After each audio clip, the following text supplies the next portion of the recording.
Hi ಗೆಳೆಯರೇ, ಎಲ್ಲರೂ ಹೇಗಿದ್ದೀರಿ? ಎಲ್ಲರೂ ಚೆನ್ನಾಗಿದ್ದೀರಾ ಅಂತ ಭಾವಿಸ್ತಾ ಈ ವಿಡಿಯೋ ಶುರು ಮಾಡ್ತಾ ಇದ್ದೀನಿ. ಮೊದಲ ಬಾರಿಗೆ ಬೆಂಗಳೂರಿನಿಂದ ಶಿವಗಂಗೆಗೆ ಹೋಗ್ತಾ ಇದ್ದೀವಿ ಬಸ್ಸಲ್ಲಿ. ಅದು ಇರುವುದು ತುಮಕೂರು ಜಿಲ್ಲೆಯಲ್ಲಿ. ಬನ್ನಿ ಹೋಗೋಣ. ನಾವು KSRTC ಬಸ್ಸಲ್ಲಿ ಶಿವಗಂಗೆ ದೇವಸ್ಥಾನವನ್ನು ನೋಡಲು ಹೋಗ್ತಾ ಇದ್ದೀವಿ. ದಾಮಸ್ಪೇಟೆಯಿಂದ ಇಳಿದು ನಾವು ಬೇರೆ ಬಸ್ಸಲ್ಲಿ ಹೋಗಬೇಕು ಶಿವಗಂಗೆಗೆ. ಬೆಂಗಳೂರಿನಿಂದ ಇಲ್ಲಿಗೆ ಸುಮಾರು 54 ಕಿಲೋಮೀಟರ್ ಆಗುತ್ತದೆ. ದಾಮಸ್ಪೇಟೆಯಿಂದ 2 ಕಿಲೋಮೀಟರ್ ಆಗುತ್ತದೆ ಮತ್ತು ಹಾಸನದಿಂದ ಸುಮಾರು 152 ಕಿಲೋಮೀಟರ್ ಆಗುತ್ತದೆ. ತುಮಕೂರು ಜಿಲ್ಲೆಯಿಂದ ಸುಮಾರು 20 ಕಿಲೋಮೀಟರ್ ಆಗುತ್ತದೆ. ನಾವು ಇವಾಗ ಬಸ್ಸಿಂದ ಇಳಿದು ಮುಂಭಾಗ ಆರ್ಚಿನ ಮುಂಭಾಗದಲ್ಲಿದ್ದೀವಿ. ಅವರನ್ನ ಕೇಳಿದು ಶಿವಗಂಗೆ ದೇವಸ್ಥಾನ ಎಲ್ಲಿದೆ ಅಂತ. ಇಲ್ಲೇ ಎದುರುಗಡೆ ಇದೆ ಅದೇ ದೇವಸ್ಥಾನ, ಇಲ್ಲಿ ರೋಡ್ ಮುಖಾಂತರ ಹೋಗಬಹುದು ಅಂತ ಹೇಳಿದ್ರು. ಹಾಗಾಗಿ ಇದೇ ದಾರಿಯಲ್ಲಿ ನಾವು ಸಾಗಿದೆವು. ಈ ದೇವಸ್ಥಾನದ ಇತಿಹಾಸವನ್ನು ತಿಳಿದುಕೊಳ್ಳೋಣ. ಶಿವಗಂಗೆ ಕ್ಷೇತ್ರವು ಒಂದು ಸಾಹಸ ಮತ್ತು ಭಕ್ತಿಯ ಕೇಂದ್ರವಾಗಿದೆ. ಸುಮಾರು 804.8 ಮೀಟರ್ ಅಥವಾ 2640.3 ಅಡಿ ಎತ್ತರವಿದ್ದು ಅತಿ ಸುಂದರವಾದ ಬೆಟ್ಟವಾಗಿದೆ. ಈ ಸ್ಥಳವು ಹೊಯ್ಸಳ ರಾಜರ ನಿಯಂತ್ರಣದಲ್ಲಿ ಇತ್ತು. 16ನೇ ಶತಮಾನದಲ್ಲಿ ಶಿವಪ್ಪ ನಾಯಕರಿಂದ ಈ ಗುಡ್ಡದ ಕೋಟೆಯನ್ನು ಕೆಡವಲಾಗಿತ್ತು. ಆದರೆ ಬೆಂಗಳೂರಿನ ಸ್ಥಾಪಕ ಕೆಂಪೇಗೌಡರು ಇದನ್ನು ನಿರ್ಮಾಣ ಮಾಡಿದರು, ಏಕೆಂದರೆ ನಿಧಿ ಇಡಲು ಸಹಾಯವಾಗುತ್ತದೆ ಎಂದು. ಹಾಗೆಯೇ ಇಲ್ಲಿ ಒಂದು ಸಣ್ಣ ಸುರಂಗವಿದೆ. ಈ ಸುರಂಗ ಮಾರ್ಗವಾಗಿ ಹೋದರೆ ನೀವು ಶ್ರೀರಂಗಪಟ್ಟಣಕ್ಕೆ ತಲುಪಬಹುದು ಎಂದು ನಂಬಿಕೆ ಇದೆ. ಶಿವಗಂಗೆ ಒಂದು ಕಪ್ಪು ಗ್ರಾನೈಟ್ ಬೆಟ್ಟವಾಗಿದ್ದು ಇದು ಸುಮಾರು ಸಮುದ್ರ ಮಟ್ಟಕ್ಕಿಂತ 1380 ಕಿಲೋಮೀಟರ್ ಎತ್ತರದಲ್ಲಿದೆ. ಶಿವಗಂಗೆ ಬೆಟ್ಟದಲ್ಲಿ ಕುಮದ್ವತಿ ನದಿಯ ಮೂಲವಿದೆ. ಇದು ಅರ್ಕಾವತಿ ನದಿಯ ಉಪನದಿಯಾಗಿದೆ. ಶಿವಗಂಗೆಯ ಕ್ಷೇತ್ರವು ಒಂದು ಸಾಹಸ ಮತ್ತು ಭಕ್ತಿಯ ಕೇಂದ್ರವಾಗಿದೆ. ಇಲ್ಲಿಗೆ ವಿವಿಧ ರಾಜ್ಯ ಜಿಲ್ಲೆಗಳಿಂದ ಅತಿ ಹೆಚ್ಚು ಜನ ಭಕ್ತಾದಿಗಳು ಇಲ್ಲಿಗೆ ನೋಡಲು ಬರುತ್ತಾರೆ. ಅಕ್ಕಪಕ್ಕ ಹೂಗಳ ಅಂಗಡಿಗಳಿದ್ದಾವೆ. ಇಲ್ಲಿಂದ ದೇವಸ್ಥಾನಕ್ಕೆ ಹೂಗಳನ್ನು ತಗೊಂಡು ಹೋಗಬಹುದು. ದೇವಸ್ಥಾನದ ಮುಂದ್ಗಡೆ ನಮಗೆ ಶಿವನ ಮೂರ್ತಿ ಕಾಣಿಸಿತು. ಅದಕ್ಕೆ ನಾವು ನಮಸ್ಕರಿಸಿ ಮುಂದೆ ಸಾಗಿದೆವು. ಈ ಜಾಗದ ಮೂಲಕ ನಾವು ಬೆಟ್ಟಕ್ಕೆ ಹೋಗುವ ದಾರಿ ಇದು. ನೋಡಿ ದೇವಸ್ಥಾನ ಹೊರಗಡೆ ಹೆಂಗೆ ಕಾಣುತ್ತೆ. ಸುಮಾರು ಗಾಡಿಗಳು ಬಂದಿದ್ದಾವೆ, ನೋಡ್ಬೋದು ನೀವು. ನೋಡಿ ಇದೇ ರೋಡಿಂದ ಸ್ಟ್ರೈಟ್ ಬಂದರೆ ಇಲ್ಲಿ ದೇವಸ್ಥಾನ ಕಾಣುತ್ತದೆ. ನೋಡಿ ಇದೇ ಮೆಟ್ಲು, ಇದು ಮೆಟ್ಲು ಹೊತ್ಕೊಂಡು ಹೋಗಬೇಕು. ಒಳಗಡೆ ದೇವಸ್ಥಾನಗಳು ಸುಮಾರು ಸಿಗ್ತವೆ. ಬನ್ನಿ ಬೆಟ್ಟವನ್ನು ಹತ್ತೋಣ. ಮೊದಲಿಗೆ ನಮ್ಮನ್ನು ಸ್ವಾಗತ ಮಾಡಿದ್ದು ಒಂದು ವಾನರ. ಅದನ್ನು ನಮಸ್ಕರಿಸಿ ಮೊದಲನೆಯ ಮೆಟ್ಟಲು ಹತ್ತುತ್ತಾ ಮುಂದೆ ಸಾಗಿದೆವು. ತುಂಬ ಜಾಗರೂಕತೆಯಿಂದ ಬನ್ನಿ, ಏಕೆಂದರೆ ಇಲ್ಲಿ ಸುಮಾರು ವಾನರಗಳಿವೆ. ಅದಕ್ಕೋಸ್ಕರ ಹುಷಾರಾಗಿ ಬನ್ನಿ.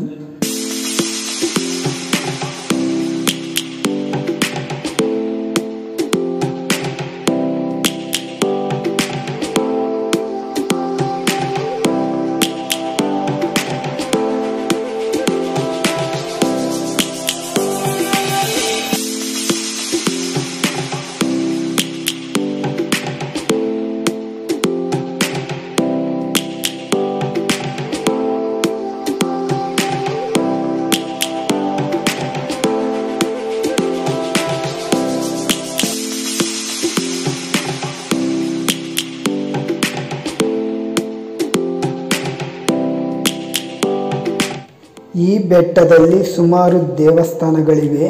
ಮೊದಲನೆಯದು ಗಂಗಾಧರೇಶ್ವರ, ವನ್ನದೇವಿ ದೇವಸ್ಥಾನ, ಒಳಕಲ್ಲು ತೀರ್ಥ ಮತ್ತು ನಂದಿ ಪ್ರತಿಮೆ.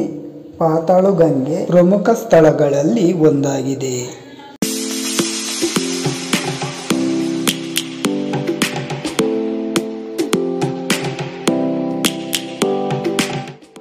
ಅನ್ನದಾಸೋಹ ಇಲ್ಲೇನಾ? ಅನ್ನದಾಸೋಹ ಮೇಲ್ಗಡೆ. ಇದು ಪೂಜೆಗಾ? Thanks sir. ನೀವು ನೋಡಬಹುದು ಈ ವ್ಯಕ್ತಿ ಅನ್ನದಾಸೋಹ ಎಲ್ಲಿ ನಡೆಯುತ್ತದೆ ಎಂದು ಕೇಳಿದರೆ ಮೇಲೆ ನಡೆಯುತ್ತದೆ ಎಂದು ಸುಳ್ಳು ಮಾಹಿತಿಯನ್ನು ನೀಡಿದ್ದಾರೆ.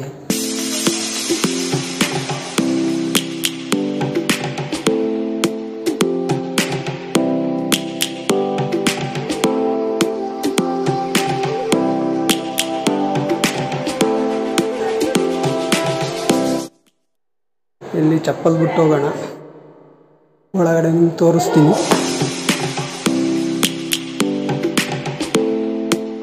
ಮೇಲ್ಗಡೆ ಶಿವ ಇದ್ದಾನೆ.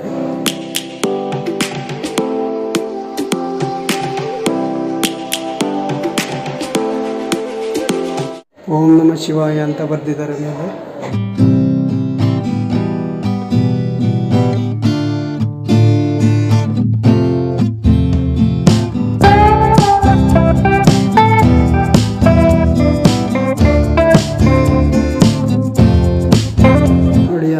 ಸೂಪರ್ ಆಗಿದೆ.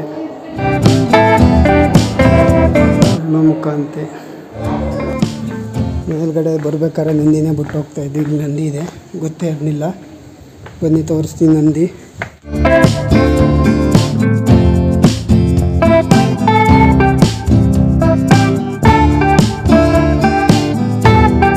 ಹಳೆ ಕಾಲದಿರ್ಬೇಕಿದು, ತುಂಬ ಹಳೆದು.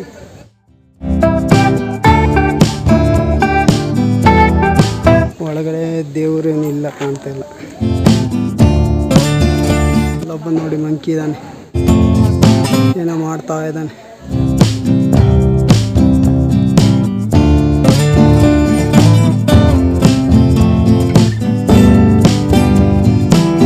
ಈ ದಾರಿಲಿ ಮೇಲೆ ಹೋಗ್ಬೋದೇನು. ಅಮ್ಮ ಇದ್ರಲ್ಲೂ ಇಲ್ಲೂ ಹೋಗ್ಬೋದಾ? ತುಂಬ ದೊಡ್ಡ ಬಸವಣ್ಣ ಮೂರ್ತಿ ಇದು. ನೋಡ್ಬೋದು ನೀವು ಎಷ್ಟು ದೊಡ್ಡದು ಅಂತ. ಮೊಬೈಲಲ್ಲಿ ಎಷ್ಟು ಕಾಣುತ್ತೆ ಗೊತ್ತಿಲ್ಲ, ತುಂಬ ದೊಡ್ಡದು. ಇಲ್ಲಿಂದನೂ ಬರ್ಬೋದು, ಕ್ಲೋಸ್ ಮಾಡಿದ್ದಾರೆ.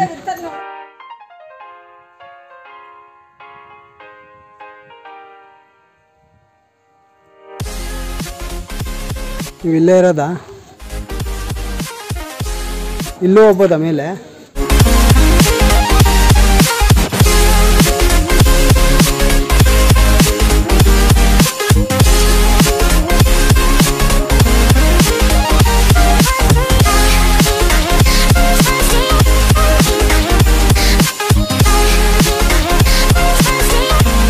ಎಷ್ಟು ದೊಡ್ಡದು ನಂದಿ.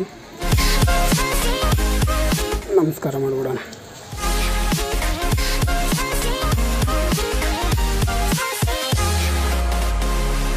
ಮೊಬೈಲಲ್ಲಿ ಎಷ್ಟು ಕಾಣುತ್ತೆ ಅಂತ ಗೊತ್ತಿಲ್ಲ, ಸಖತ್ ದೊಡ್ಡದು.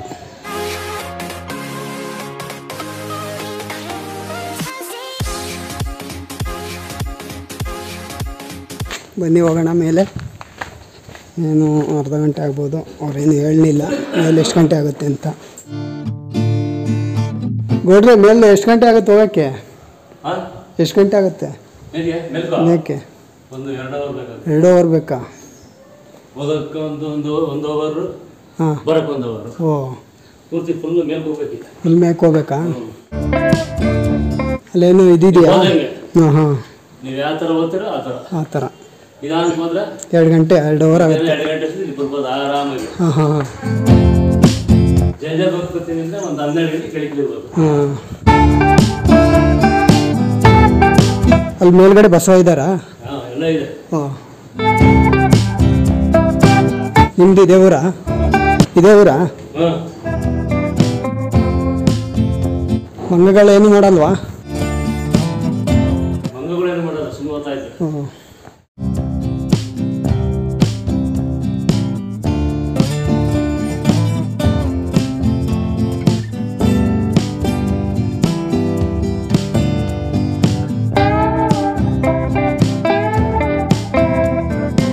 ಮೇಲೆ ಏನೇನಿದೆ? ಮೇಲೆ ಏನೇನಿದೆ? ಇಲ್ಲಿ ಇದು ಪಾತಾಳಂಗೆ. ಇಲ್ಲಿ ಹೋಗ್ಬೇಕಾ? ಇದು ಪಾತಾಳಂಗೆ. ಹಾಂ ಹಾಂ. ಇದು ವನದೇವನವ್ರ ದೇವಸ್ಥಾನ. ಇದು ಮೇಲ್ಗಡೆ ಗಂಗಾಧರೇಶ್ವರ ದೇವಸ್ಥಾನ. ತಿರ್ಗಾ ಓದ್ತಾ ಒಳಕಲ್ ತೀರ್ಥ. ಸುತ್ತ ಬಸವಣ್ಣ. ಹಾಂ ಹಾಂ. ಅದೇ ಲಾಸ್ಟಾ? ಹಾಂ, ಅದು ಲಾಸ್ಟ್. ಶಾಂತಳ ಡ್ರಾಪು ಎಲ್ಲ ಇದೆ.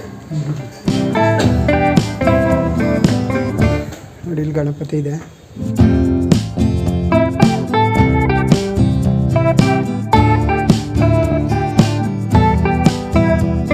ಇದು ಎರಡನೇ ದ್ವಾರ.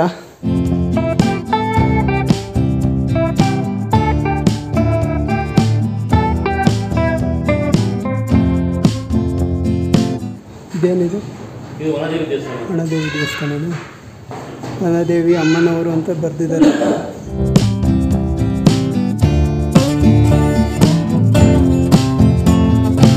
ಎರಡು ಗಂಟೆ ಆಗುತ್ತಂತೆ. ಮೇಲ್ಗಡೆ ಸ್ಲಿಪ್ಪರ್ ಹಾಕೋಬೋದಾ?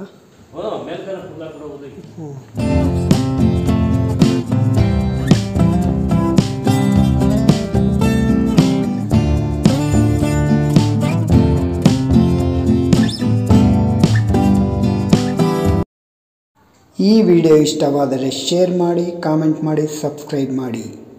ಮುಂದಿನ ವಿಡಿಯೋದಲ್ಲಿ ಸಿಗೋಣ. ಅಲ್ಲಿಗಂಟ ನಮಸ್ಕಾರ.